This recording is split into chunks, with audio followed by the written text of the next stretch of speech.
All right. Thanks, DK. And if I can get everybody who has a phone with them, probably everybody, to just hold it up real quick. I have a quick thought exercise. How much does it cost someone to hack into this phone? Any guess? 20? Go higher. 50? Okay, you're way too low. About $2.5 million is the going rate for an iPhone exploit.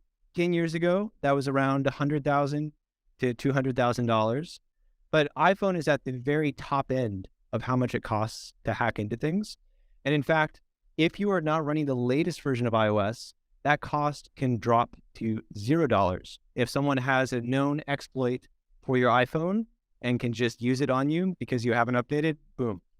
So this was something that I learned while working for the US government. And when you combine the fact that software is very, very cheap to exploit, or at least often wildly disparate in terms of that cost, with the fact that, as Mark Andreessen says, software is eating the world, you basically have a recipe for kind of bad news when it comes to building software, right? And this is why a lot of security companies are so focused on, how do we build software securely?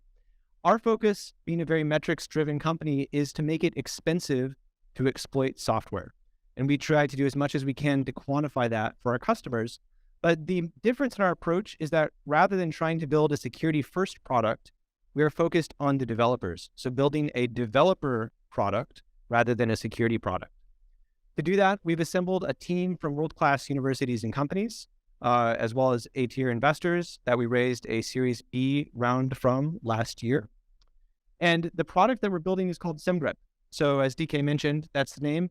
And it is primarily a code review automation tool that's designed by and for developers. It was originally open source at Facebook, and we maintain the free and open source engine today. Our business model is building on top of that SaaS services for scanning first-party and third-party code for companies to find security issues. So like I mentioned, the goal here is really make a developer tool first and a security tool second. This is a pretty interesting technical problem, and there are a couple of different stakeholders. So you've got the hackers who are actually writing the rules for this tool that could be used for offensive or defensive purposes. You have the security engineers who are trying to use it to protect their applications. And then you have the developers who don't really care about security, but are very interested in how do we write code fast while still, handling the security problems. But one of the interesting things about Semgrep is that a lot of our usage is happening with open source developers who are adopting it for reasons that are not security related at all. For example, HashiCorp, which is using it here on Nomad, no security rules that they're running on that project. So we've had a tremendous amount of open source and commercial traction. We have 8x revenue in the past 12 months, and we just crossed over 1,000 monthly active organizations on our SaaS tier, which is super exciting. You can see some of our customer logos there below. And I would be remiss if I didn't explain exactly what it is. So real quick, this is a command line thing. Basically, you put in a query that looks like code. It's kind of like a smart grep for code. So in addition to matching the things that you would expect, even if you were importing something and renaming it, it's still going to match.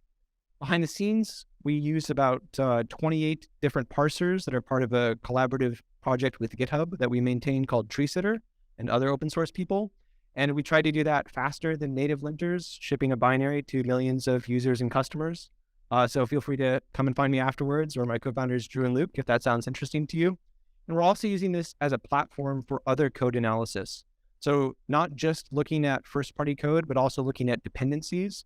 Recently, we started writing an extension to Semgrep that for every vulnerability that's published, every CVE, we're writing a Semgrep rule to go along with it. So if you've ever gotten an alert about a dependency that had a vulnerability, having this kind of precision actually cuts down the noise from that by about 2 orders of magnitude.